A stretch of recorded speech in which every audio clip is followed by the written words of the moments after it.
Yes, 2023 has been quite a year. A lot has been going on. Some of it great, some of it not so great. In this week's podcast, we're going to be breaking down everything, well, most things that have happened in the world of music creation, online music sharing, iOS, GarageBand, Logic, iPhone, iPad, you name it. We're going to chat about it, and we're doing it live. So if you are here live, hello. If you would like to contribute to 2023's wrap up and breakdown, please feel free to go ahead and leave a chat comment right here. If you're watching on the replay, no problem whatsoever. Or if you're listening on the audio version, I thank you as well. You can leave your comments. And I'm going to start with this question. What do you think was the most impactful, eventful thing that happened in the year 2023? And we'll ask you another question a bit later on about the future. What is 2024 going to bring? We'll say a quick g'day to a couple of folks who are here live before we jump into the topics today, because we are doing it live. Hello, John Swanson, who is here. Hello, DJ Big Red. We've got Fat Panda Cat here. Hello to you. Darren Anderson from here in Australia, and Mr. Mark Bro. Hello to you. Hello to Mr. Fomiati. And as we go through the show, it's going to be a bit more of a casual kind of show. So we're just going to be chatting about a few topics, and there'll be plenty of time to catch up with folks and to answer any questions live and to get your feedback about what you think has been the big thing in 2023. Hello, Matt Houston or Houston. Hello to you as well. We're going to do this in a 12 days of Christmas kind of feel here. Yeah, I got 12 different one-word topics that I'm going to be throwing out there and chatting about. And if you would like to, if you're watching on the replay, if you'd like to go to each individual topic, you can do that. You can do that. You can jump down in the description of the video version and you can jump around to the different topics. So as we go through, please let me know your feedback. Let's jump in and get started with number one, which is YouTube.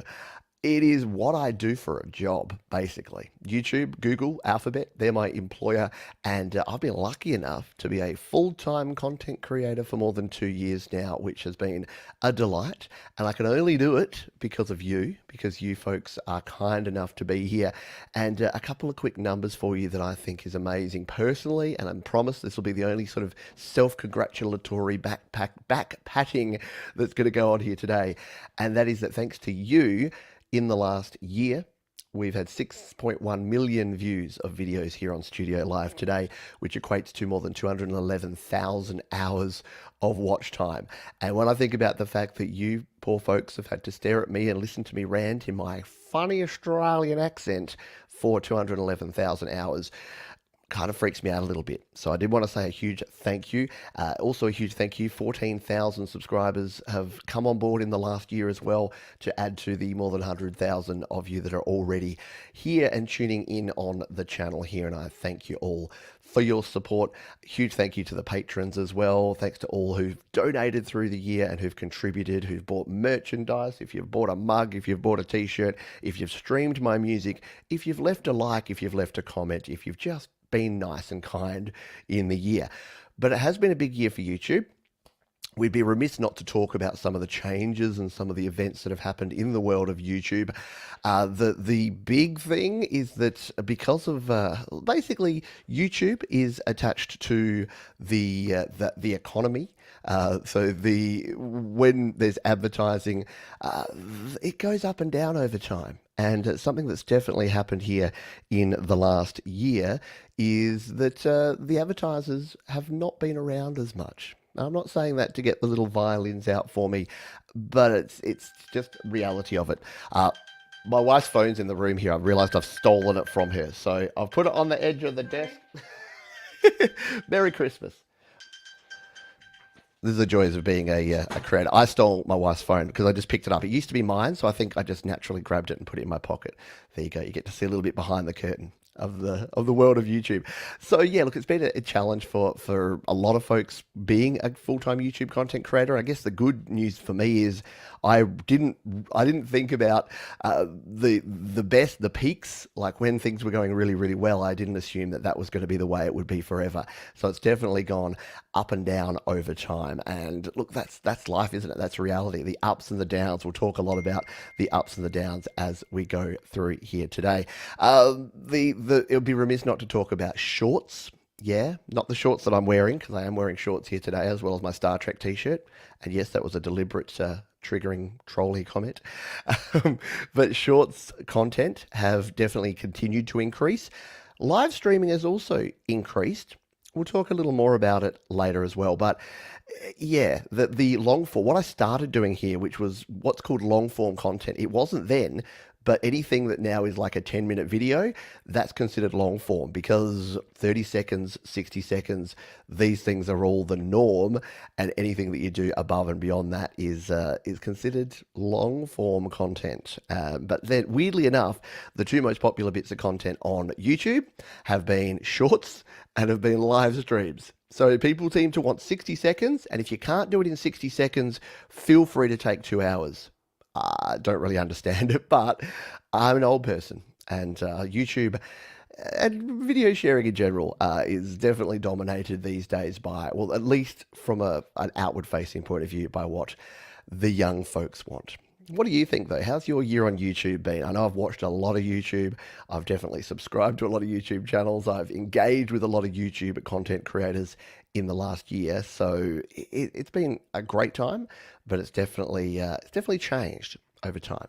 Let me know what you think. Hello to a few more folks who have joined us here on the live show. Hello to Sylvie Drapeau. I hope you are doing well. G'day the Lily Pillies. Hello to Manny over there in Sydney. It's our wonderful moderator extraordinaire, Mr. Thomas Christ. Thank you for being here. We've got Tremor Bear here watching along as well. Hope you're doing, yeah, exactly 60 seconds or 6 hours plus, says Thomas Christ. Fat Panda Cat says, I've been telling my girlfriend that 10 minutes was a long time for ages. Hang on, that deserves a ding ding. That's my equivalent of a drum. Yeah. All right. Let's move on to our second. We've got 12 of these to go through, so let's move on to our second topic. And we're going to move on to social media. How many people have been using social media too much in 2023? Did you reduce the amount that you used it in 2023? Have you taken a break, a much needed social media break, a diet from social media in 2023? I have, mostly because there's one particular platform that I no longer use. Can anyone guess? Yeah, it's so mysterious. You might even just like put a big X next to it. So yes, probably the biggest change in social media landscape this year has been the emergence of the brand new social platform called X, which I almost immediately ran away from. So I don't have a lot of FOMO, so I haven't been digging in and sharing or even looking at Twitter or the artist, the platform formerly known as Twitter, for some time now. So I'm definitely having a bit more of a social media reduction. One thing I did try to get into in 2023, and I don't know if I'm just alone in this, is Discord. I thought Discord would be kind of the one. And I don't know if it's just my age. Again, I need to stop blaming being old, but I just couldn't quite get my head around how it all worked. And I know, is that a good enough excuse? Maybe not, but I just couldn't get into Discord. It was something about the fact that when you go there, suddenly you've missed a whole bunch of stuff, and I'm never one that wants to go back through and to find the thread, and like there'd be a couple of comments and you'd be like, what are these even relating to? So as much as I tried to get into Discord, I wasn't able to keep up. I'm glad it's not only me. We've got Manny from the Lily Pilly saying, I'm so bad at Discord, I can't keep up. Fat Bad Cat says, anyone who's on my Instagram and Facebook will know that I couldn't possibly use it any less. There you go. And yes, the social media site, formerly known as Twitter. Exactly. I'm only 20. Yeah, I'm only 25. Yep. Exactly. 25 years young today. Trevor Bear says, I only do YouTube and Instagram, can't get into social media. And look, I must admit, when I look at what I do on Facebook, I used to do a lot more interacting on places like Facebook. I still love what I've worked out is I don't love the algorithms. I don't love being told what to watch and what to like. So for YouTube, for instance, YouTube's a bit different, but that's definitely moved into this algorithm base, which is it doesn't necessarily feed you what's in your subscriptions. It doesn't necessarily feed you what you've watched before. It tries to predict what you're going to like. And I think Instagram and Facebook have gone down that track. Not only the ads, look, the ads are there. I talked about advertising with the YouTube thing. That's up and down, right? But advertising is just a part of everything in the world. If a platform is quote unquote free, it's probably actually ad supported. And yeah, it's not really that you're getting it for free. Probably the biggest uptick for 2023 has been TikTok. Yes, the rise of the Chinese giant TikTok. There's obviously a lot of chat and a lot of banter about why it's bad because it's Chinese and it's stealing all of your data and whatever else. The thing is, look, personal view here, personal point of view. I think that there's much easier and much more effective ways to steal or to acquire your data. Think about all the data brokers. Data brokers have been a big 2023 thing. I didn't put them on the list here, but there's definitely a lot of movement in the world of buying and selling your personal data that's been happening in the last year. So yeah, I don't think that TikTok is a concern. Obviously, it's a great political like football to throw around and to get people all riled up about, oh my God, they're taking our data. But at the end of the day, I'm really sorry, but if any sort of state-sponsored hacking group wants to get your data, there's much easier ways than how many cat videos you've watched on TikTok. Just saying. Maybe you don't want to hear that, but it is a reality of it. But yeah, TikTok has definitely been big, and Discord is growing. Look, what I was saying before about the Facebook stuff is I don't look at the general feed much anymore. I tend to look more at groups. I must admit, I spend a lot more time in groups and a lot less time just looking at what the general feed is happening. Because in groups, you're not getting, you're still getting ads, obviously, but you're actually getting content around specific things you like. And is the fear there? Is the challenge that maybe everyone's just grouping together and you're all with like-minded people? The hive mentality of only being around people that have the same interests and the same opinions as you, maybe. But when it comes to music, I think that's good.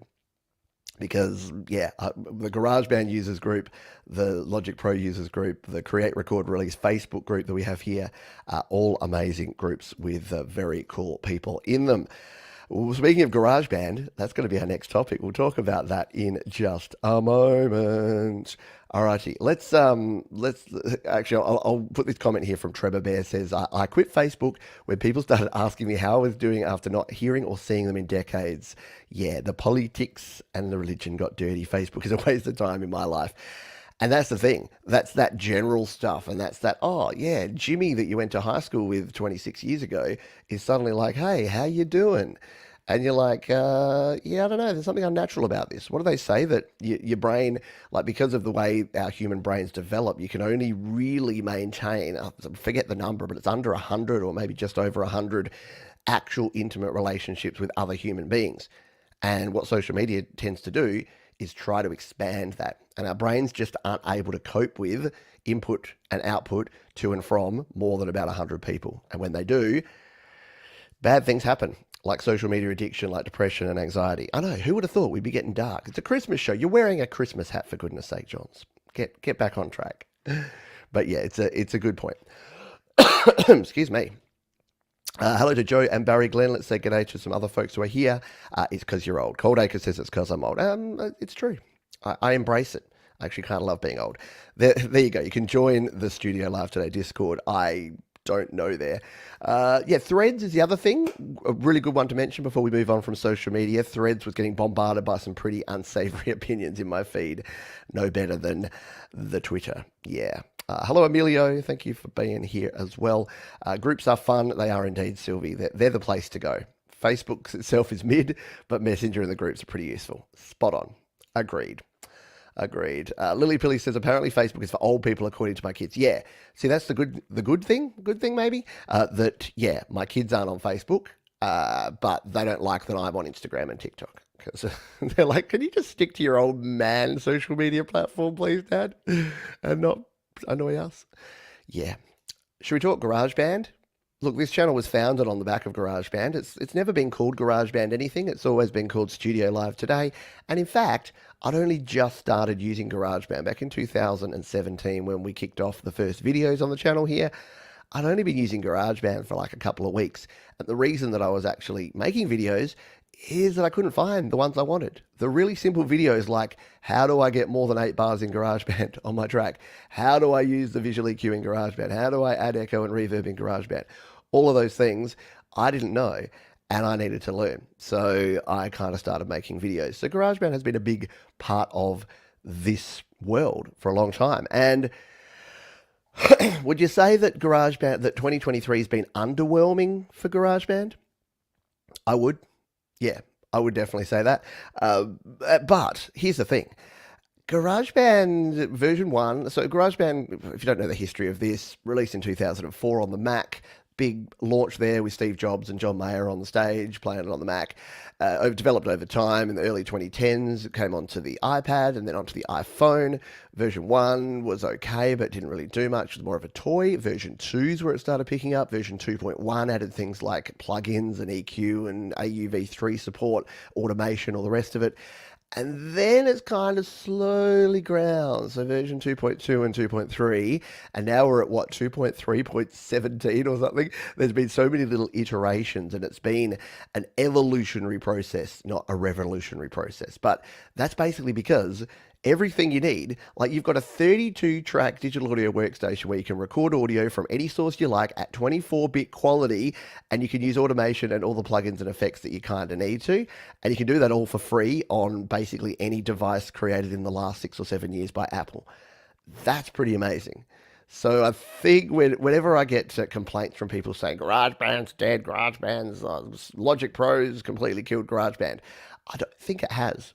To the point where I started making a new song yesterday, and what did I open up? GarageBand, because it's just easy. It's just simple. I wanted to get an acoustic guitar sound, so what did I do? I pressed on the big audio recorder button, and then I pressed on the picture of an acoustic guitar, and I started playing. And I think that is what GarageBand is all about. What has actually happened? Well, it's been the year of the sound packs. In fact, it's been the couple of years of the sound packs. We haven't had anything exciting or interesting in the way of new features within GarageBand, to be very honest. The sampler got a little bit of a facelift, if we're looking at anything, and the plugins, the AUV3 Apple plugins, got an interface that was now similar to the Mac version, which makes them actually usable. Before, they were virtually unusable. So there's been a couple of little tweaks that happened in GarageBand, but what I actually think has been interesting in GarageBand, and we'll talk about it in a couple of topics' time, is the community around GarageBand. So I think that's the story. It's not actually the software or the hardware, it's the people around it that have actually changed things, in my, again, humble opinion as well. The Lily Pillies, Maddie says I can't be bothered to learn anything but GarageBand. I should probably. But that's the thing. Should you?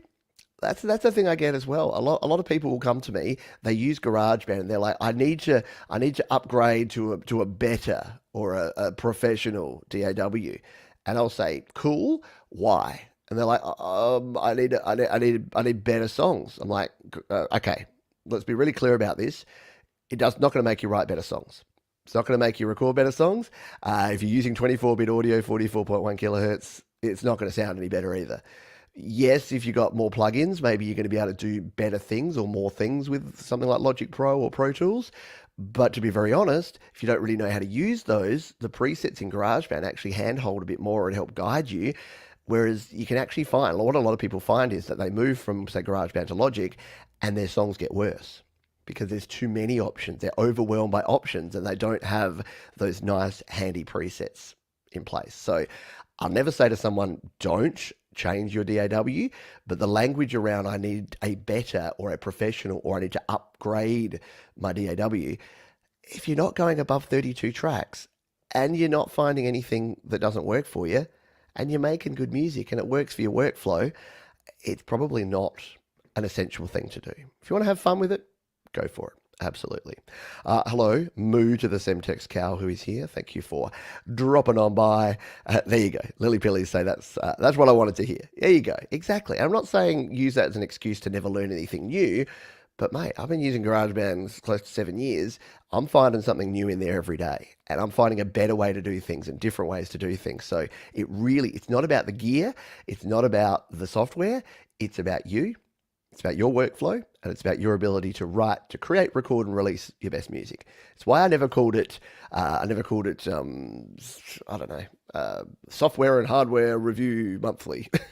I always called it create, record, release because that's what it's all about. It's about creating something cool.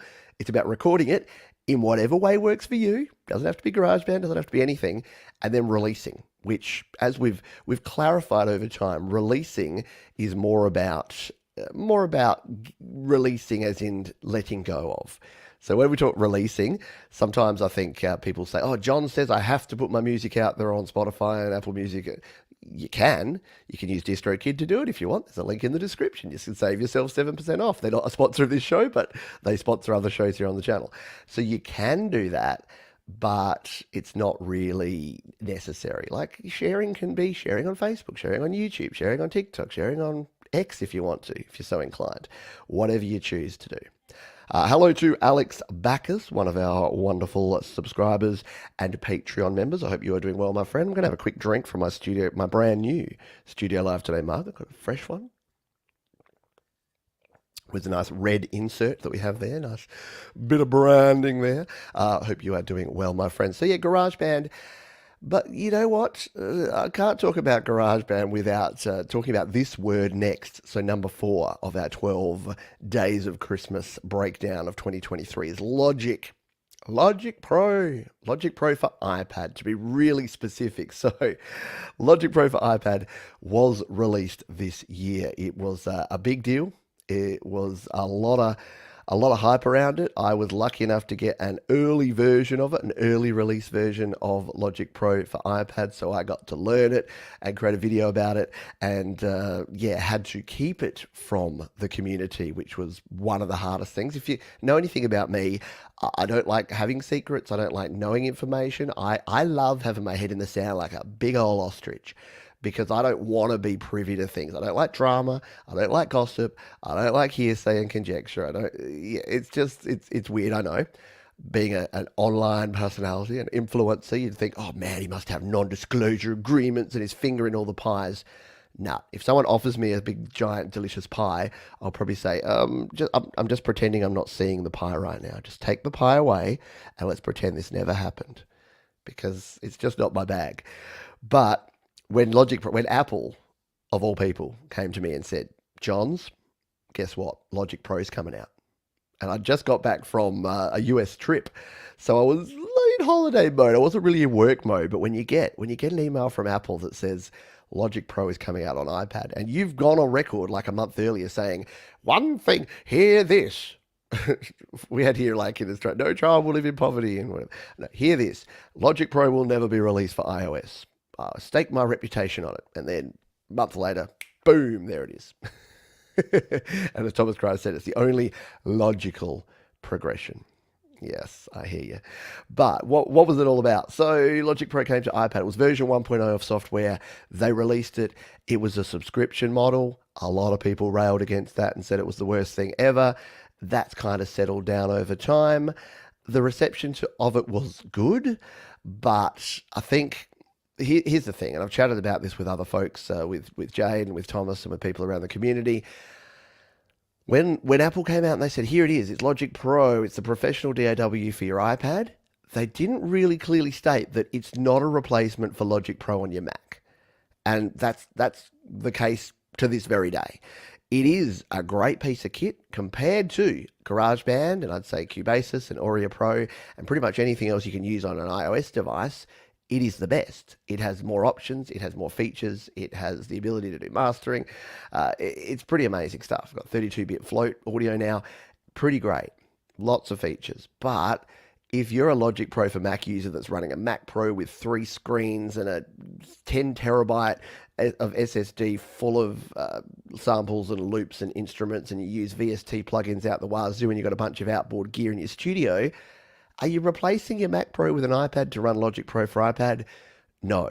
And I've said that really clearly from day dot, But I think I was a little disappointed, but not surprised when Logic Pro was launched, and so many of the influencers in the music industry said, "I tried Logic Pro for iPad, and guess what? It's not the same as Logic Pro on a Mac."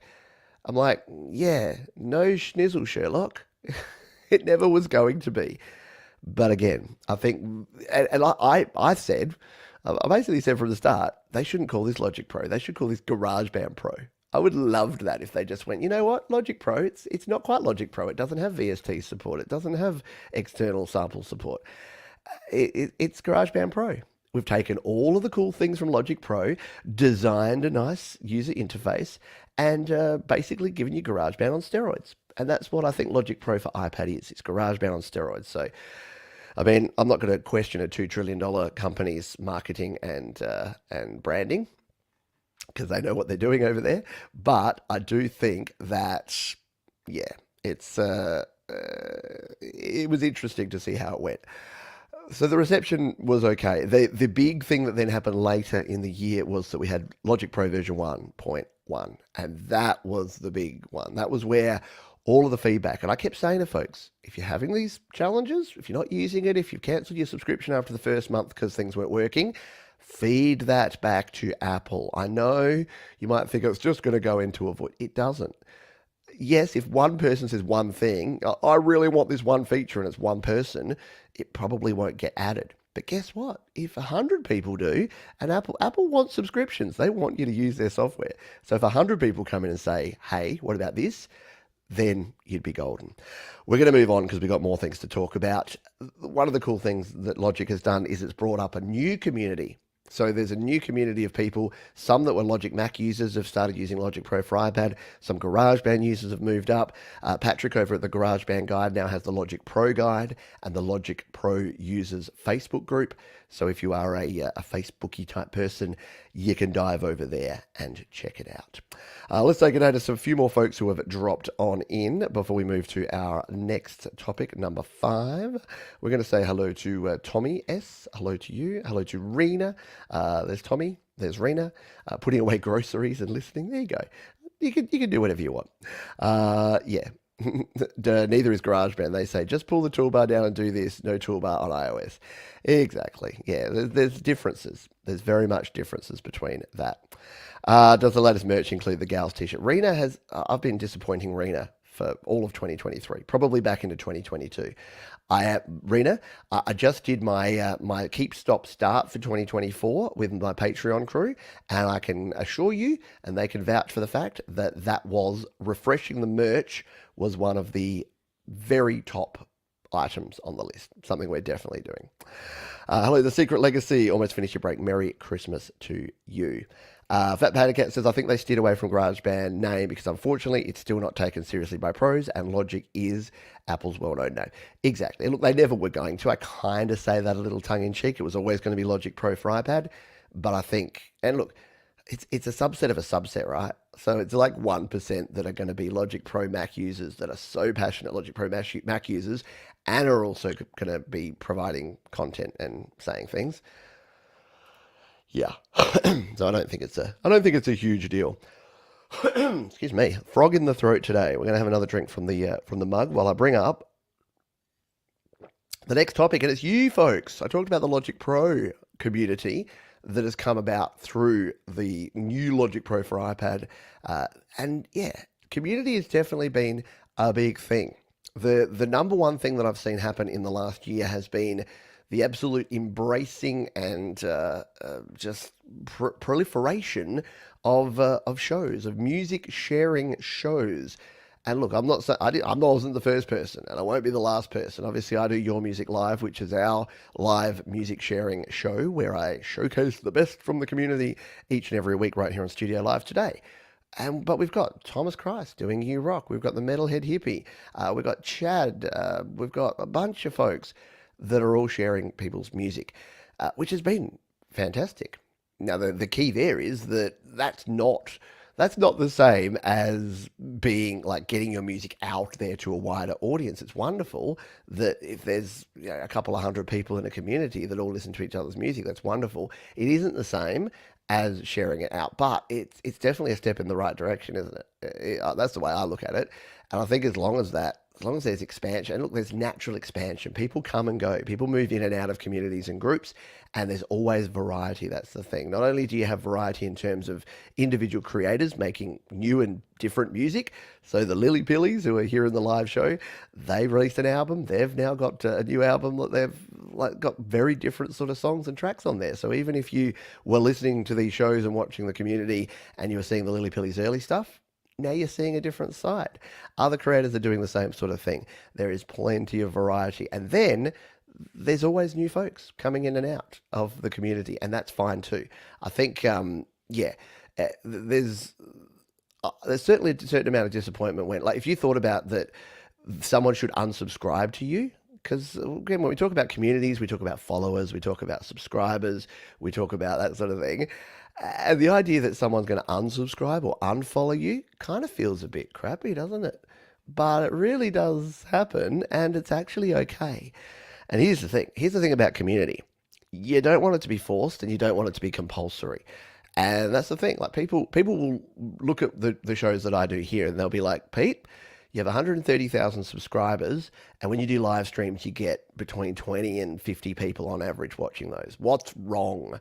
And I say, what's wrong is that the vast majority of people that come to this channel just want to come in and get the information and then leave again. Like, the vast majority of the people that have subscribed to this channel don't watch every video I release. I release 7 videos a week. I wouldn't expect very many people, apart from our amazing moderators and usual suspects. There's not a lot of folks who actually do that. And it's the same with a video that I put out there. Some will get a couple of hundred views, some will get a couple of thousand, some will get 100,000 plus. That's just the variety of things. And I would not, it's weird to say, but I have no problems with people coming and going, with people following and unfollowing, because people change. I change. I'm probably different from what I was originally. If someone was, all I want is 5-minute GarageBand tutorials, and then they're like, what is this clown doing? What's a happy hour? What's your music live? What's going on around here? It's not for me anymore. I unsubscribe. That's totally cool. So I think the reason I want to mention that is I think people get very hung up on what we call the vanity metrics, which is your number of subscribers, your number of followers, your number of streams. The questions I get from people, they're saying, oh, I need to pull down my song from DistroKid and re-release it, but will I lose my stream count? And I say, maybe, maybe not. Does it matter? Huh? Like, I think we get way too focused on the vanity metrics and way unfocused, not focused enough on the actual community. Are you having an impact on people? What is your purpose, and are you delivering to your purpose of being part of a community? My purpose is pretty clear. My goal is to help people create, record, and release their best music. To help you create, record, and release your best music. So everything I do around here is based around that. Is the happy hour based around that? Well, yes, because so many people have said to me, oh, Johns, I've seen you doing this happy hour thing every week, and it's made me get back into playing covers. And that made me go, hey, I could probably write some songs, because you get some chord progressions and you work out what works. So it's all related. But yeah, I just wanted to put that out there, because I think a lot of people seem to be getting very stressed and very focused. And I just want to question. You don't have to change if you don't want to, but I just want to question, are you focused on the same thing? Do you even know what your purpose is, why you're creating music, and why you're part of a music community? As soon as you clarify that, it can actually make things a heck of a lot easier and more fun. Because let's be honest, it should be about the fun, right? Alex Baker says the door does not matter, the music matters. Spot on. Pete, I would say that this is a secret legacy. So Pete, I would say the positivity, support, and encouragement, which is my highlight, nothing negative. Yeah, exactly. And look, that's the thing. This community is very highly curated. People say, oh, Johns, you're not into free speech. You're not into freedom of expression because you shoot people down when they just want to say something bad about other people's music. And I'm like, yes, I don't know what to tell you apart from YouTube. My YouTube channel is not exactly the same as a democracy, because I get to choose. I get to curate the content that I put out there. And guess what? Yes, I get to choose my audience to a certain extent. So if someone is going to say harsh, negative, critical things with coming from a place of wanting to pull people down instead of build people up, then guess what? You're not going to be part of the community. And look, if that doesn't work for you, There's other communities where it's all about the bitching and the infighting. You'll find them. They're everywhere. You'll be absolutely fine. There's no shortage of places that you can do that. Sylvie says, because of you, Pete, I have fun and I released my first music on DistroKid. Never knew about all that stuff. Yeah, and Sylvie's a great example of this. Like every year, there's a couple of new people, a few, tens, sometimes hundreds of new people that come into this community that didn't think they could do it or didn't know they wanted to do it or were nervous about doing it until they realized that there's actually a supportive community here of other people who are all doing it. And that's the when you're going into something or you're going through something, having a positive and supportive community around you, it's kind of the best thing to do.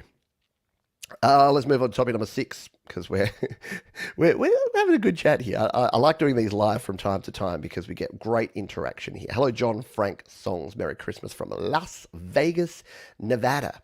I learnt this week that it's not Nevada, it's Nevada. Is that right, John? You can confirm that for me. I've always said Nevada, but apparently the correct pronunciation of the state that Las Vegas is in is Nevada, not Nevada.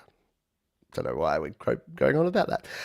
Podcast. Let's talk about podcasts, shall we? I started one. Well, I restarted one. Well, I kind of just restarted an old podcast and changed the concept of it. So podcasting is definitely something that I've been getting into more of, but it's probably a time where it's reducing a little bit and changing a little bit. And who is the culprit? It's Spotify. Yeah, Spotify has kind of changed the face of podcasting. If you don't know the behind the scenes stuff of how podcasting has been going, so podcasting was started as a way to distribute audio using an RSS, really simple syndication. That's what RSS stands for. So you get an app, a podcatcher, Apple Podcasts, any other podcatcher of choice, and then you go, here's the link, here's the RSS feed, and then I release audio, podcast or video if I choose, onto the RSS feed. You download them, you listen to them, everyone's happy. But you know who wasn't happy with that? Advertisers. And you know where all the money is in 2020's creation? Advertisers. So what did Spotify do? Well, they decided that they would have their own podcast platform where they could track the users. They have all your data. They can track who's watching what and when. So they don't use RSS because RSS is untrackable. It's anonymous. So they track you and they see what you do. They paid a number of very high profile people who shall remain nameless because I don't like naming them to do their podcast exclusively on Spotify. And all of the advertisers that previously would be, testing the water and advertising on podcast networks like Twitch, like This Week in Tech, one of my favorite podcast networks, they went, well, if I don't know who's watching or listening and I can't target them directly on this platform, or, look, I'm just going to say it, or I can spend $1 million sponsoring Joe Rogan and he's going to tell you how good my bull testicle extract is for your testosterone. I don't know. Is that even what he does? Am I speaking out of school? Am I going to get flagged now? Because I actually released this through here's the other thing. The podcast service that I used to use was bought out by Spotify. Now it's called Spotify for Podcasts. It's exactly the same app. They basically just went, competition. Not sure about that. So they changed that. Now look, am I just dumping on Spotify? Is everything their fault? Is the demise of podcasts all Spotify's fault? No. There's different things. There's short attention spans. There's the rise of short form content. There's the rise of live stream videos that people tend to watch instead of podcasts these days. There's a lot of things going on.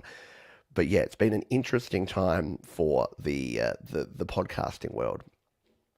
Fat Panda Cat says it was like a radio version of public access TV. Yeah, it really was, where it was all just democratized, where nothing really mattered.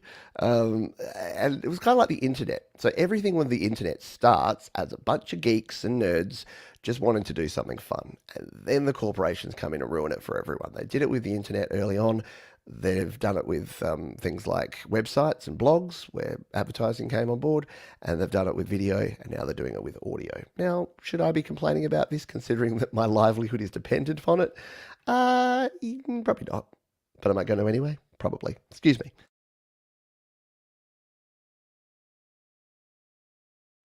Apologies for those listening on the audio. You just saw me cough. Nirvana or Nirvana? Yeah, is it Nirvana? Nirvana? Nirvana? Yeah, I don't know. So yeah, I'm not actually sure about the Nevada thing, which we started with, but we'll go with that. Nevada is Spanish for snowfall.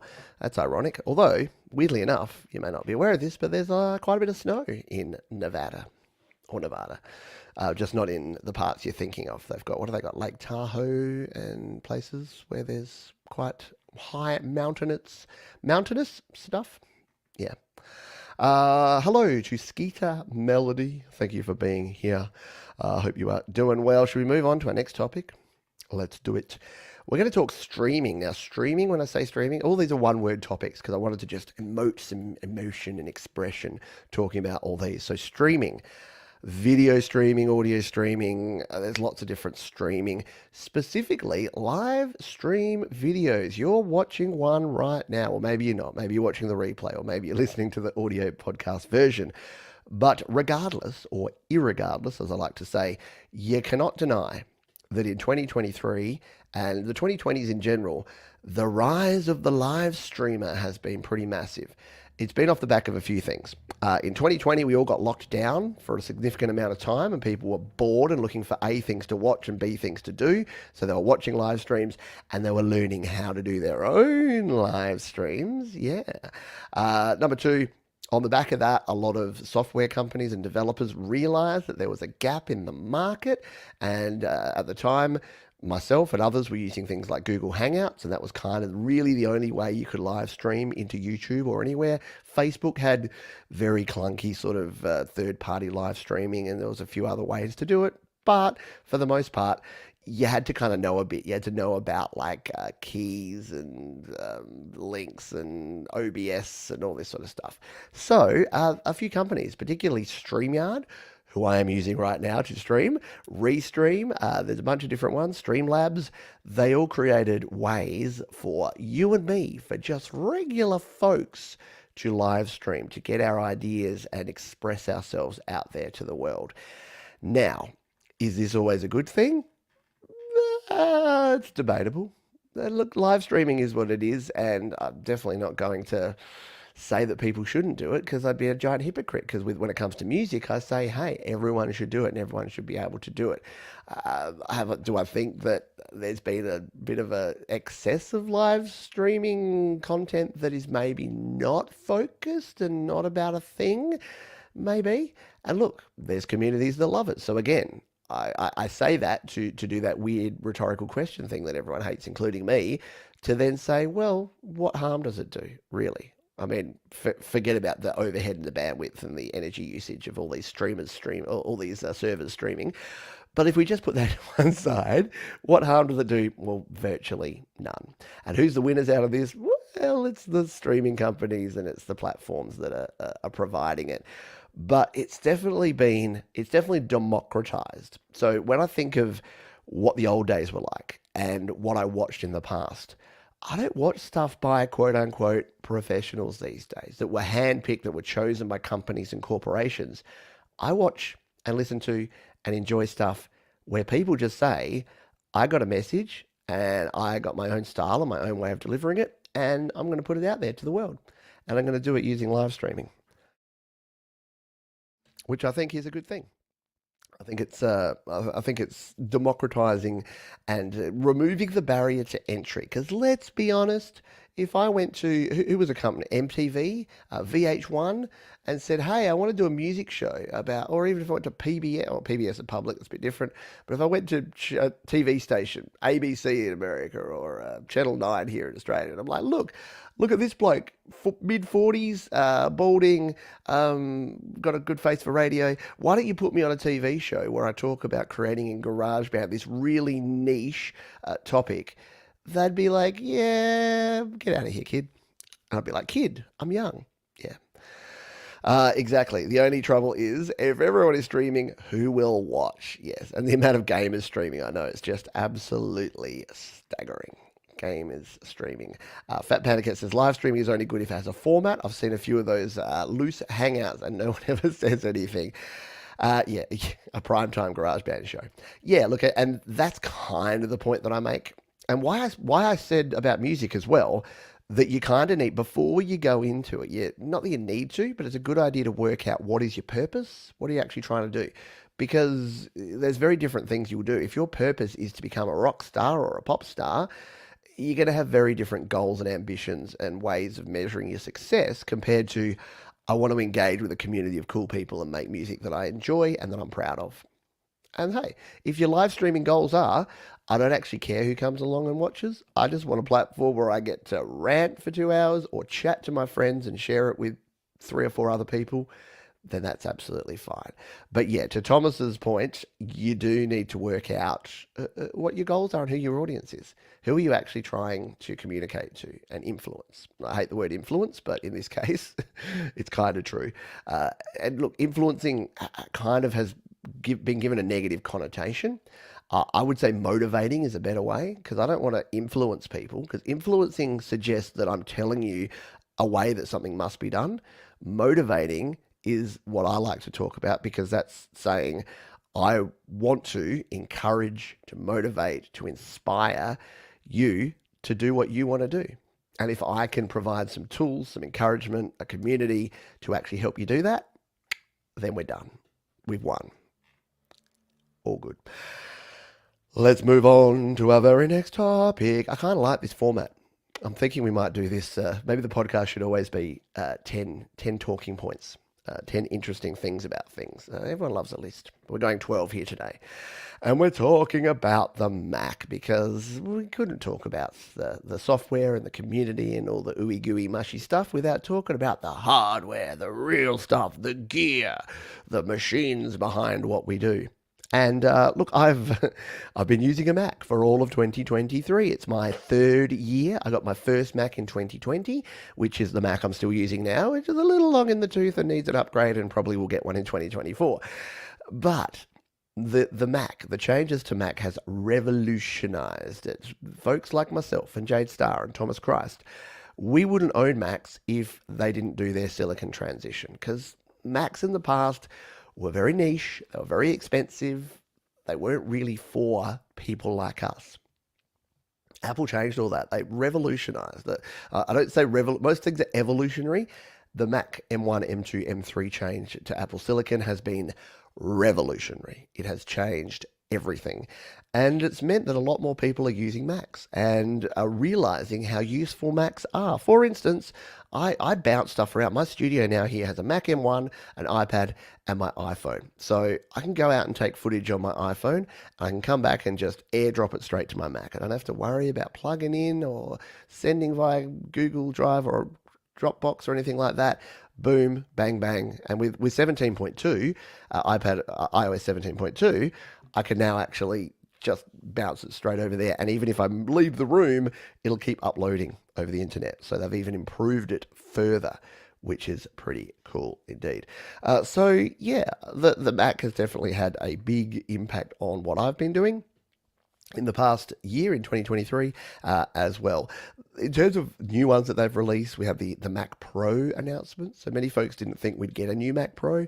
It's basically a Mac Studio with more ports and the ability to plug in external hardware. So it's not really going to be for many folks and not for everyone, but it's an option.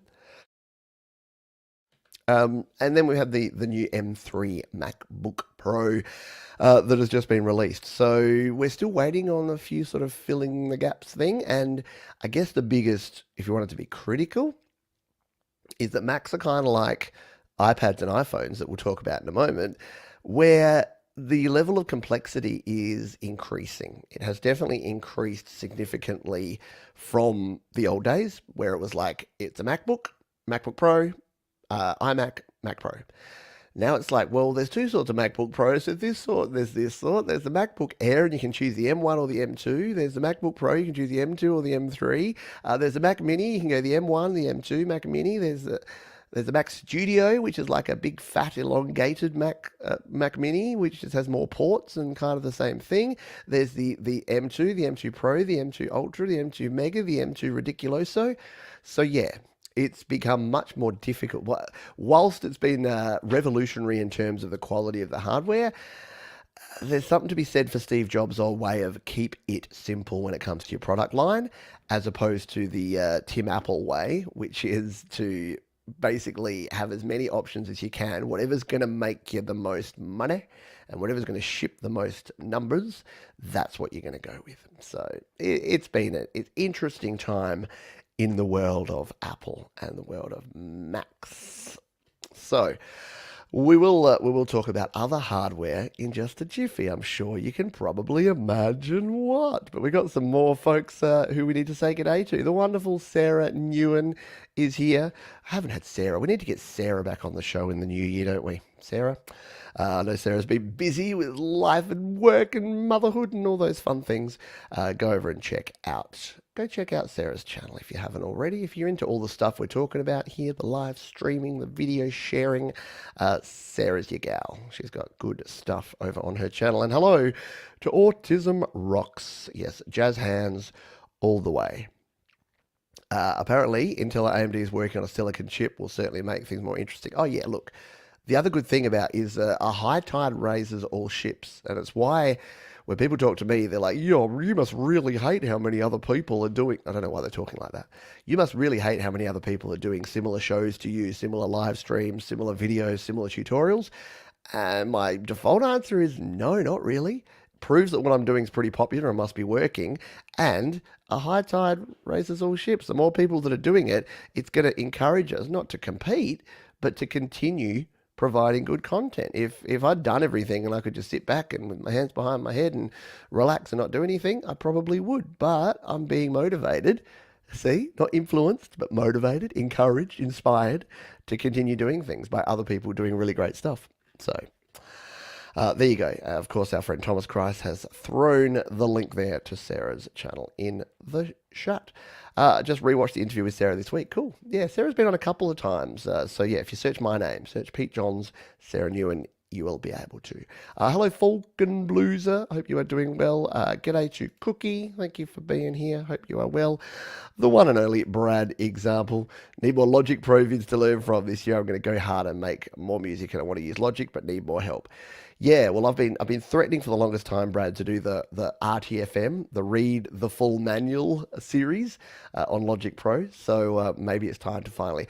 Luckily, I didn't do it because if I did it before 1.1, I would have been very sad because so much has changed. I'm still learning all the updates and changes in 1.1, so it's a good time to get into Logic Pro for sure. Thank you, Sarah Newen, for the very kind donation. You are a legendary figure. And I met Sarah. This is the power of community, folks. I met Sarah because we were hanging out in similar sort of communities. Was it Dean Nimmons community, I think? Maybe a Facebook group or something around Dean Nimmons' channel, or maybe it was in a live stream. And I'm like, oh, Sarah Newen, she's Australian. She looks cool. She's creating cool content. And then, yeah, I just literally reached out one day. And I remember the first chat I had with Sarah was super cool. We're like, oh, we need to catch up and say good day. And I'm like, was it during COVID times? Might have even been pre-COVID. But I was like, we're in different cities. So I'm like, let's just catch up. And we literally sat there, and I think Sarah had a G&T or some delicious cocktail, and I was sipping a beer, and we just caught up. And we just chatted and yarned for like more than half an hour the first time we caught up. And I was like, yeah, Sarah's one of my people. And since then, yeah, I've loved bouncing ideas off Sarah and chatting about all things creation and live streaming. And she's a wonderful creator, so go check her out. All right, I've embarrassed you enough, Sarah. She's also very humble, so she's probably turning red as we speak. Let's talk about iPhones, shall we? Because it's been a big year for iPhone. What has been the big change? Well, let me zoom in on it and have a look there. For those on the audio version, you're a bit confused right now. I'm showing a USB-C port because, hallelujah, praise your deity of choice, iPhones are finally using USB-C. It's been a long time coming. Was it kind of forced by the European Union with their hands a little bit pushed because they had to get out of Lightning to cell phones in Europe in the next year? Well, yeah. But it's been a welcome change for all the fans of Lightning. Look, I've still got all the Lightning devices. As I look around my studio, I have my old phone here on Lightning. I have my keyboard that uses Lightning. I have my Magic Trackpad that uses Lightning. I have a lot of Lightning gear. But It's been a big change. Has the actual changes to the phone done anything much for anyone? Well, yeah, kind of. For creative folks, for people making music and especially making videos for your music, the quality of the cameras. So as you've gone up, when we hit the 14 and I was trying this out, I was amazed. I was blown away by the image quality that you get on. Even the front facing camera is ridiculously good. The iPhone 15, and this is the Pro Max, which has all the things like the zoom on this now, the quality, capturing 4K video, 60 frame a second video. Yeah, to the point where my digital SLR, I haven't actually pulled it out. Since I got my iPhone 12, my digital SLR has been sitting in the cupboard. I think it needs to be sold because I don't know that I'm ever going to bother using it again.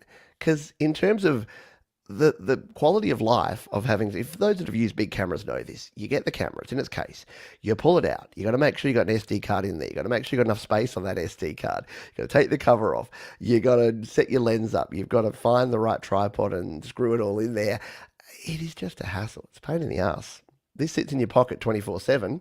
You pull it out, you press a button, it goes. Sorry, I'm all coffee. Been absolutely fine all morning until I sit down to record a podcast. But it's all going in. It's all going in. Next thing in the EU, Apple has to use Android. Now that would be funny. That would be totally funny. Yeah. And is Android proprietary? It can be. It's usually not. Sometimes the brands. So the Android version, there's open source Android version, but I think, like most things, because it's open source, some companies kind of bastardize it a bit and add their own stuff to it, which, yeah, is never good. It's never good when you have something open source and then people use it and create something else. Mark Bro says the only camera I kept is a small Nikon that can take pictures underwater. See, there you go. And you know what? I actually have a digital camera and it gets used once or twice per year at school camps. Because you know what you're not allowed to take on a school camp? Yeah, a smartphone. So when my kids need to take photos on school camp, they have the little Canon Ixus, the old school ones that they use there. How are we going on time? We're going to be going over time today. I did set myself an hour to get through these 12, but you folks are creating too much fun, chatter, and banter, which is why we do these live, because it's always fun to catch up. And hey, it's the holiday season. It's Christmas time. Should we talk iPads? Yeah, let's talk about iPads. There hasn't been a lot of change, to be honest. iPads have probably had the least amount of change in the last year. The M2 iPad Pro is kind of the latest release. We've got the USB-C now on more of the iPads.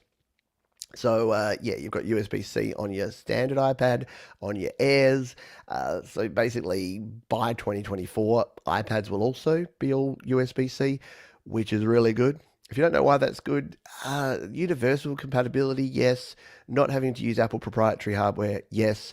And being able to send things like video out. Like I can now plug in my phone or my iPad directly in, send the USB out, send the HDMI video out.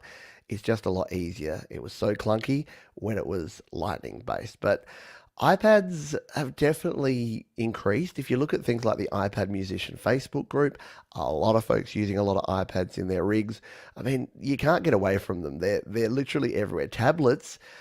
Remember when the iPad first came out? Everyone was joking about the name. Who'd want something called an iPad? Oh. And then suddenly we all wanted one because they do so much stuff for us. And they're just such a good form factor to the point where I've got a non-touchscreen laptop now, and my kids are just like, can't use this. In fact, my wife is like, can't use this. She can't tap on the screen because we're all so used, or at least younger folks are used to touchscreens so much. So the ability to do that. Now, is everything perfect in the world of iPad and iPad OS? No, because we've now got to the point where the hardware is overpowering compared to the software. Now, do we want to be able to run Mac OS on our 12.9-inch iPad Pros? I sure as heck do. They're running an M2 chip. It's 100% possible, but Apple want that segregation between the two. That's why I think, and look, I'll go on record again. I always go on record saying the things that always end up not being true, but there will never be a touchscreen Mac. So cue the brand new 27-inch touchscreen iMac and cue the brand new MacBook Air with touchscreen. There you go. iPad mini is used by commercial pilots worldwide. Yeah, there you go. And to the point, I heard something funny the other day. Apparently, if you watch American football, you watch the gridiron. If you watch American football, you know how they've got those tablets at the side of the field where the coach is looking at the play or he's like reviewing footage or the players are checking stuff. They use it in the NHL as well. Those are actually, in the NFL apparently, those are Microsoft Surface tablets and they're a major sponsor. And then they get really pissed off because whenever they like talk to the coaches or the players, I'm just like, oh yeah, I was checking this out on the iPad. And they're like, oh, you mean the Microsoft Surface Pro tablet, don't you, coach? It's like, oh, sure, if you say so. So it's become this ubiquitous thing that every tablet is now called an iPad. And I wonder if it's different with phones. Android's got enough of the phone market that you still call it a smartphone, but we don't call it a smart tablet or even a tablet computer. We call it an iPad. So Apple win again. And I've even heard people calling like Apple Watches or calling any earpods, any like earphones, earpods. And they're like, oh, where's my earpods? You don't have earpods. Oh, you know what I mean, my headphones. So they are the Hoover, the Texter, the Blue Tack, the what is it, Frisbee? Yeah, they've been indoctrinated and gone past the generic side of it. Let's go back to our list of things and go to number 11. It's going to be pretty broad. Number 11 is music. Yeah, what about music? We've talked about 10 different things, and now we're finally at music. What's happened in music in 2023? I've got no idea. I am so far from up to date with the latest music. I don't really listen to any new artists that aren't within this community. Don't really know what pop music's doing. Whenever I watch the charts or watch like music videos on TV, I'm very confused about what's going on and who's singing and what they're singing about. But I think the good things that have happened with music is that it's a lot more popular.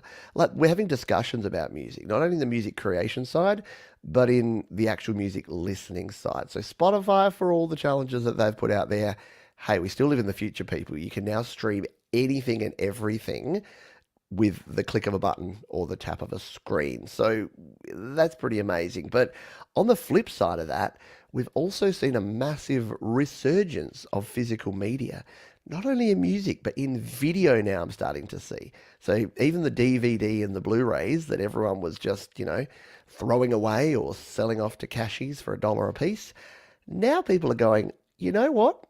Owning your own physical media that you knew where it was, that you could play by just shoving a bit of plastic into a hole and pressing play, not having to go, which platform am I subscribed to? Which platform is that on? Oh, they don't have the rights for it anymore. They've sold it to that platform. Oh, it was too expensive for them to host, so they don't even stream it at all anymore. It's kind of not good. And music's the same.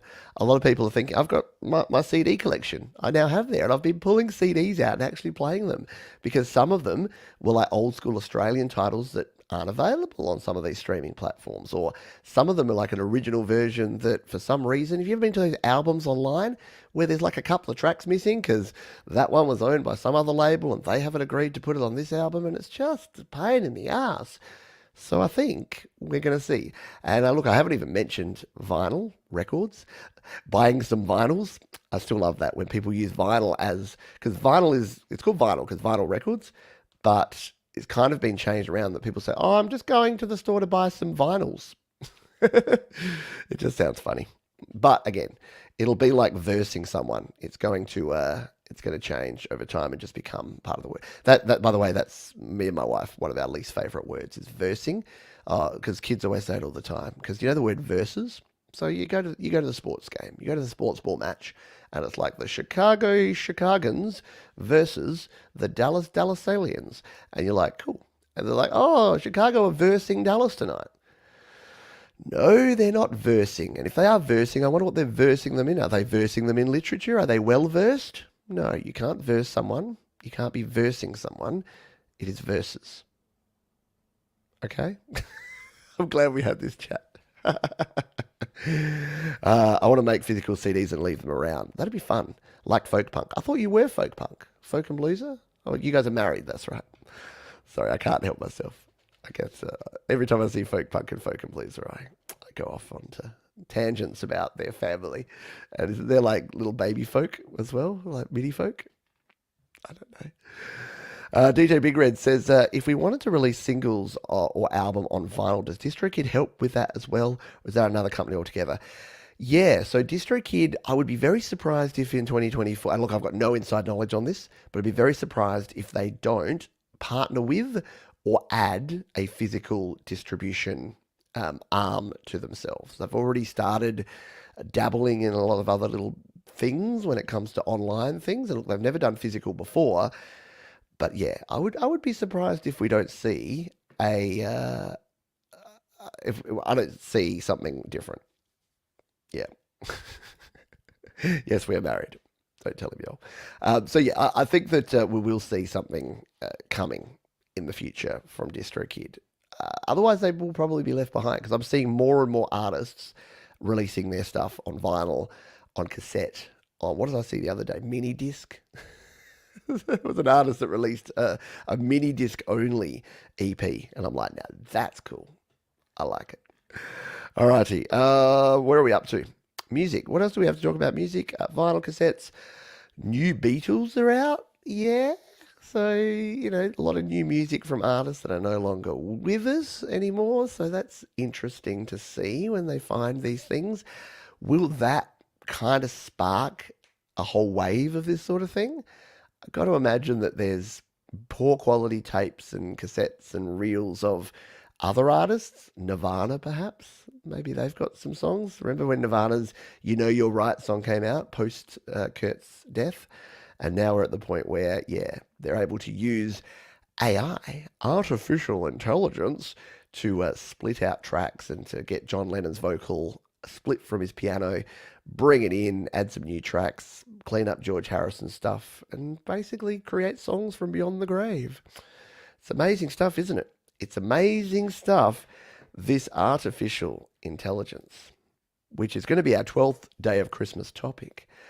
Artificial AI. We couldn't do a 2023 year in review wrap-up show talking about art and music and technology without talking about AI. What do you think? What do you honestly think? I hear so many opinions and views on this. I am of the opinion that this is going to be a tool, and here's where Pete goes on the record and later on is proven to be completely wrong. But I think that AI, artificial intelligence, is going to be a tool. It is going to be something that will be utilized to replace repetitive tasks. It already is. It's going to be something that is going to be used by rich people to replace workers. I think it will, because we've seen that in the past. We had the mechanical revolution, we had the industrial revolution, technology revolution. Will we have like an AI? I think we'll have an automation revolution. Of course we will. We've already got things, automation in cars and trucks and factories, in computer systems, in coding. So yes, there will be automation, and it will cost people jobs. But are they the best jobs anyway? Will it free people up to do more interesting work instead? Or are we going to see this big challenge because we've got a lot of people who were set up to be middle managers, who were set up to be factory workers, who were set up to be the people doing the grunt, and now the grunt's going to be done by machines? Is that going to cause a big problem? And look, it's why I've been actively railing against most formalized education for a long time, because I think it sets you up to say, hey, we're going to train you for X amount of years to do this one job, and then the job will be there, and then that'll be your life. And that doesn't work. Like, that doesn't work in 2023 because a lot of the jobs are changing and evolving over time, and that's not necessarily a bad thing. How does it relate to music, technology, the creative world? Well, we've already seen it, haven't we? We've seen AI artwork, we've seen Stable Diffusion, we've seen DALL-E, we've seen all of the different platforms that are getting better and better all the time. They're creating images, and hey, some of them don't even have 3 arms anymore, and some of them have the right number of eyes, which as we know is 1. But yeah, and look, do I use it? Yes, I use it as often as I use a rhetorical question that I always answer yes to. So yeah, I think that it is here to stay, but I think it'll get ingrained. Like, remember how revolutionary the internet felt like? I remember the first time I connected using a wireless card in my desktop computer to a wireless router that was connected to the internet. And I remember I was streaming an episode of The Simpsons from one computer to another over Wi Fi. And I went running into the bedroom and I said to my wife, Wife, I'm streaming. That video that I'm playing on that computer is stored on that computer and it's doing it over the air. And she was like, okay, because she wasn't into the technology. She wasn't a nerd like me. But that was amazing. And the stuff that this is doing right now for 2023 is amazing. By 2025 and 2027 and 2030, it'll kind of just be part of what we do. It won't necessarily be everything. I think it will just be another tool, another little tool in the belt that we can do different things with. AI music? What do you reckon?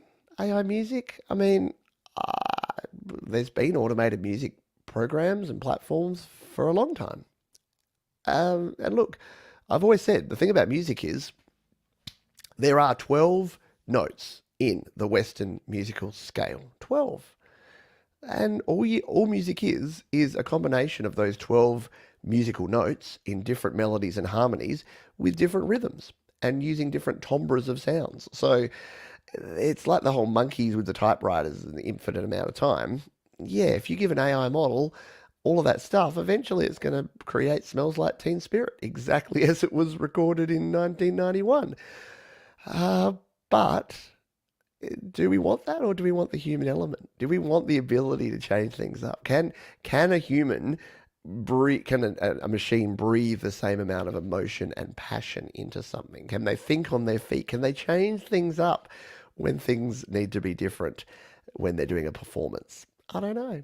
Maybe I'm underselling it, and eventually that'll be the case. But I don't think, I don't think, I don't think it's going to be the end of everything. It's going to be the change, but it's the change that we're going to have again. Think about what you're doing right now. Think about the device. What device are you looking at right now? How are you getting that? Could you have done that 10 years ago? Questionable. Could you have done it 20 years ago? Nope. There was no ability for me to live stream from my studio in Adelaide, South Australia, and you to watch it in Montreal, Canada. No, did not exist. This job did not exist. My job did not exist 20 years ago, 10 years ago. So someone once said in a song, the only thing that doesn't change is that things will change. And that someone was an AI robot. No, it was me. It was me. But maybe an AI could have written that song better. You don't know. Artificial means not real. Yeah, and that's the thing. And the thing is, I think artificial intelligence, it's a misnomer. We've misnamed artificial intelligence. It's not intelligent. It is artificial. It's a machine. I call it human-led machine automation. It's really all it is, because we're the one pumping all the data in, and we're the ones using it at the end of the day. Yeah, the concerning part of the loss of work to AI with no little help for people who are affected. And that's the thing. Like, here's what should be happening. Right now, businesses, corporations, educational institutions, everyone should be looking at this going, how do we transition in a way that is not going to impact people? What are they doing?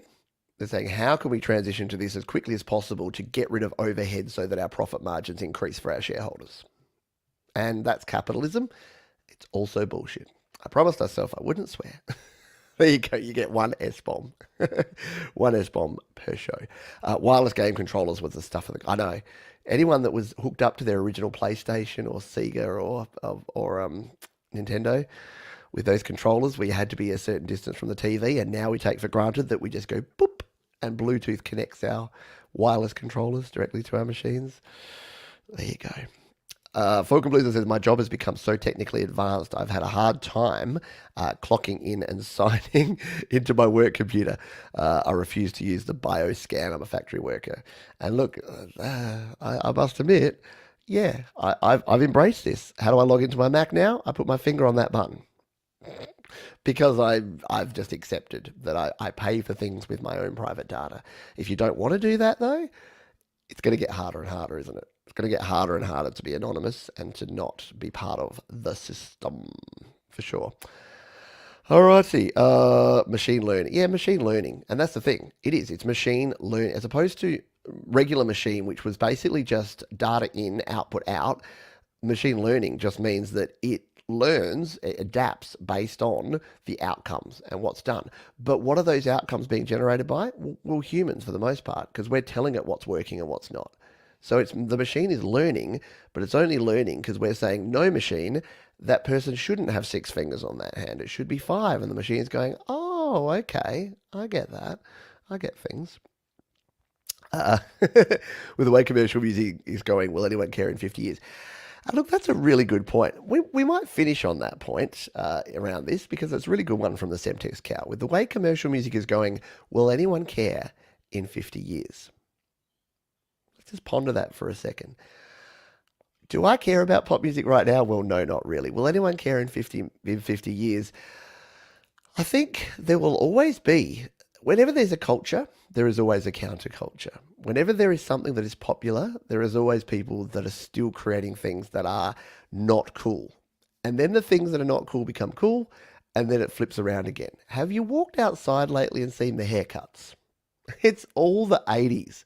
It's just the 80s again. So it looks exactly like it did in 1987 out there right now. Mullets, shaved sides, rat tails, moustaches, all the stuff that through the 90s, noughties, and 10s, we said, you're a bogan. You look like a dodgy brother. Like, what's going on with you with that? Ripped jeans. Hello. Ripped jeans were big in the 80s. Well, the whole 80s nostalgia thing is massive. It's huge. Stranger Things, like everything.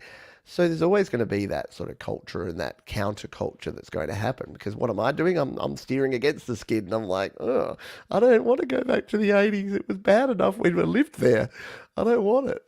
I want to go there. But I think that, and that's why I say I'll sort of come right back around to what I started with here around music creation and community. Because for me, a lot of people, when people get negative and misdirected and unhappy, it's because they don't have a clear idea of why they're doing a thing.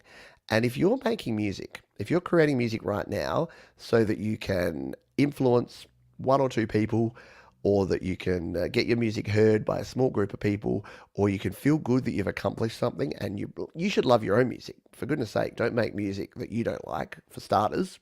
That would be my first recommendation.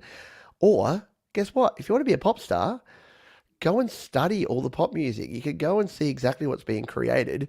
Grab some 808s, grab a beat maker and a rapper, and just do a song that's someone featuring someone else with a beat by someone else. It's what's popular. It's not what I like. It's probably not what you like if you're watching this right now. And if it is, more power to you. Like what you like, you do you, boo. Like what you like, do what you do. If you're not affecting anyone else in any negative way, just go ahead and do your thing. Like what you like and support what you want to support. But I say all that to say thank you. Thank you for 2023. Thank you for being part of the community.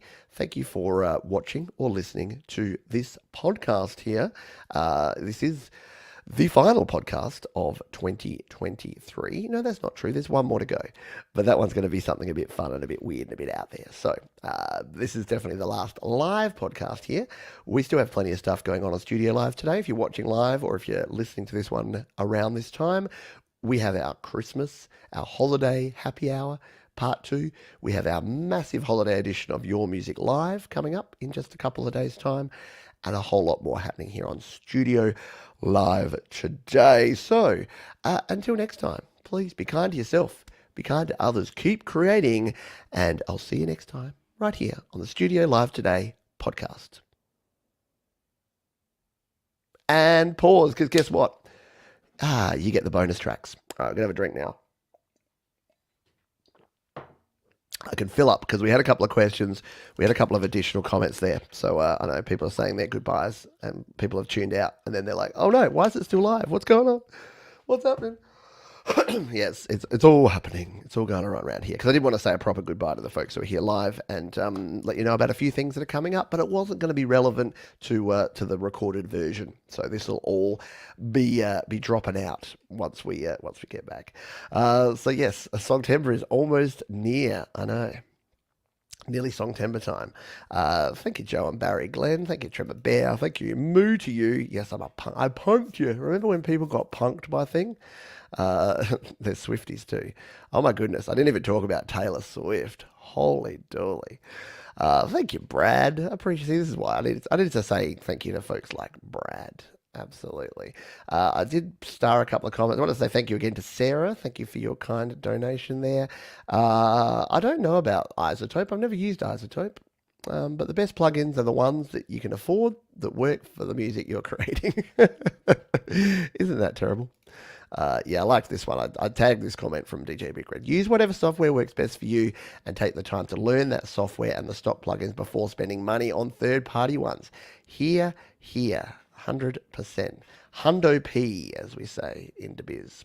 Thank you, Jade Star, by the way. Yeah, what a year it's been, hey? It's been challenging. There's been ups, there's been downs. But yeah, being able to continue doing what we're doing around here is pretty darn cool. Thank you, Alex Backus. Neural DSP has a new plugin. Very cool. Thank you, DJ Big Red. Artificial goodbyes. See, exactly. We're practicing for the future. Who knows? By next Christmas, I may just be able to feed in everything that I've done. I didn't even talk about ChatGPT. Didn't even talk about text-based AI. But maybe by next year, I just feed in the last year's worth of content and say, please recreate in a slightly different order, and then just pump it all back out. Someone asked me yesterday. Someone said I released a video about. Excuse me, frog in the throat. I released a video about song sections in GarageBand iOS because I look through. And when I'm getting questions about stuff and I'm having to relay people to videos, I realized that the last song section video I did was 4 years ago. And whilst things hadn't really changed, production quality's definitely changed. So I wanted to do a new video. And someone watched it and they're like, correct me if I'm wrong, but haven't you already covered this topic? And I'm like, I got some bad news for you, bud. I've covered every topic. There isn't a topic I haven't covered. I've just covered it in different ways. And the challenge is, not the challenge, but the thing with creating content for places like YouTube is I kind of have to create the same thing 3 or 4 different ways because I'll often do it in like a 5 minute video versus a 10 minute video because some people may have preference of one over the other. Sometimes it'll be complete guide to blah will be the title of one and the other one will be this cool feature you may not have thought about. So some people will watch the first one because they're looking directly for that, and some people will be like, ooh, inquisitive. I don't know what that is, but I'm going to find out. So yeah, you can accuse me of repetition, and you would be 100% right. Chat PJT or something like that, maybe. Yeah, message of the day, keep your CDs and lips to save the musical future. LPs. Yeah, exactly. I'm a bit worried about CDs. All my burnt CDs are dead. I didn't really realize that at the time, and I never bought the highest quality blank media, but I've tried to access some files of late. Let's just say that my success rate's about 10%.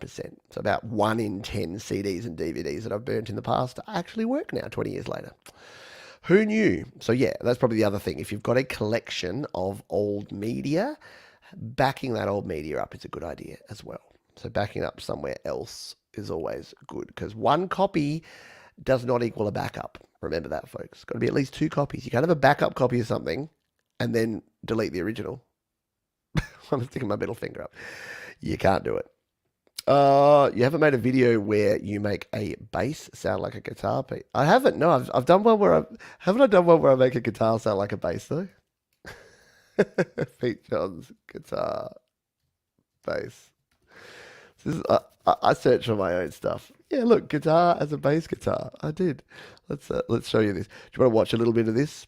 Yes. What do we got? Yeah, we've got another 7 minutes before I turn into a pumpkin and need to go. So let's come in here. Let's go old school and play this. Let's see what I looked like and sounded like back in the day. Is it possible to take a regular electric guitar and Why make are you it sound yelling like a at me? bass guitar in GarageBand? We're about to find out. Let's go. Oh, the old.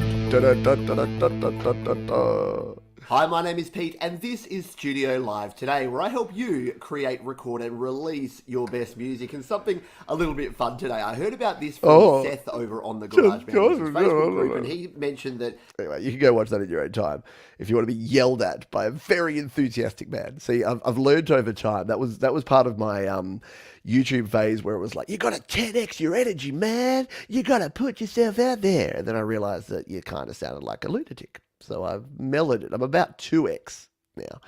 Proper Aussie Pete. Let's go. Right? Stop yelling at me. 'Cause it was, why am I yelling? And like, and I've obviously learned at the time to do the whole, yeah, hi, I'm Pete. I'm here to tell you a great record, release your best music. And then I realized over time, you know what people want? Get to the friggin' point. Why am I watching this? What are you going to tell me to do? Don't tell me you're going to do it. Don't tell me how you're going to do it. Don't tell me why you're going to do it. Just bloody do it. Yep. I'm sure there's some like, comment, subscribe videos. Oh, look, my old mixer's there. I'm in the market for a new mixer. There's the old, that's the old Samson mix pad. That thing was a beast. But, yeah, 16-bit audio. So I need to upgrade. Jade's nearly convinced me on the Rodecaster Pro 2. It's probably going to be in my Christmas stocking, just quietly. I don't know, Barry. Where does it go? Oh, mate. Yeah, it's been a fun year. At least I don't have to get asked that question. But yeah, that'll probably be the next question is when's Logic Pro coming to the iPhone? Yeah, I'm convinced. I've been convinced. Yeah, probably. Probably. Yeah, nothing like a good flashback. This is why I say no to live streams. Hello, Greg Harto. Thanks for being late to the party. Yeah, we've actually done the video now. The podcast. We're just having a wee chat for the next 5 minutes before we finish off. I know I've gone from tenor to baritone. See, I've learned over time. So what year was that? That was 5 years ago. That was, what's the date on that? It was the 21st of December 2018. So almost exactly 5 years ago. And what I've learned, so I've done a lot of learning and training and development around presentation, not only the content. And look, as Jade says, that kind of was what YouTube was like 5 years ago. It was very intense and very in your face and very energetic. And I had very successful videos talking like that, to be honest. I mean, that video had 23,000 views, so people liked it. But I've worked out over time that my natural style is, again, instead of 10xing myself, I 2x myself. But before I do, I don't have to do it now anymore because it's natural. But before I do videos or live streams, I would have to say to myself, low and slow. Because let me just go back into 2018 mode for a moment. Hi, welcome to Studio Live today. My name's Pete Johns, and in this Vix video, we're going to be talking about.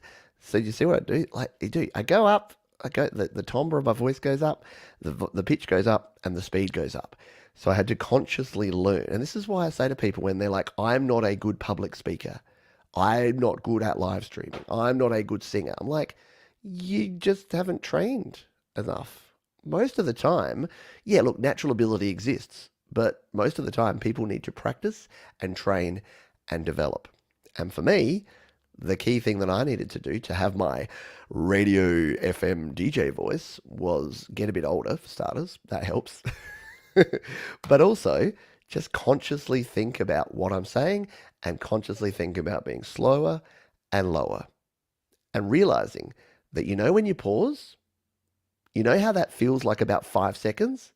When you pause for that amount of time, just to think about your next words, it actually sounds natural. It doesn't sound like as long for someone watching as it does in your head. Even slightly longer pauses like that can be good. And that white space, think about design. You need the white space. You need the white space. Anyway, why am I doing a training session on public speaking? Maybe that will be the next thing. Oh no, Logic for Apple Watch. It'll be coming out on the 1st of April 2024. I can tell you that for sure. Alrighty, I think we're done. Thank you. Thanks, everyone. We'll say our farewells. Thank you, Sylvie. Thank you, Rena. Thank you, Thomas. Thank you, Jade. Thank you, Tremor Bear. Thank you, DJ Big Red. Logic for Nintendo 64 comes on cartridge. That'd be cool. Yeah, Logic on 3.5 inch floppies, perhaps. Yes, I know I'll become one of those horrible people that charge 20 grand to be keynote speakers and basically say the same thing every time. Looking at you, Gary Vaynerchuk. Oh, burn. All right. Logic for iPod Nano. There you go. It'll be happening. Again, it'll be happening all on the 1st of April 2024. Thank you, Wobbly Ashtray Records. Thank you, pandas and cows and bears. Oh, my. Yeah, what do I want to say? Tomorrow. Don't forget the happy hour is a day early. It is going to be tomorrow. You'll be sent there straight after this show, so you can get yourself all ready at the usual time, though. So exactly 24 hours early will be the happy hour, and we'll be doing guitar based. I've got the guitar there ready to go. Got a couple of surprises for you, maybe a couple of special guests from the extended family that may be joining me for a couple of songs. So that should be a lot of fun to do. Until then, please, as we always say, be kind to yourself and kind to others. Keep creating. I'll see you next time. Bye for now. Have a good day.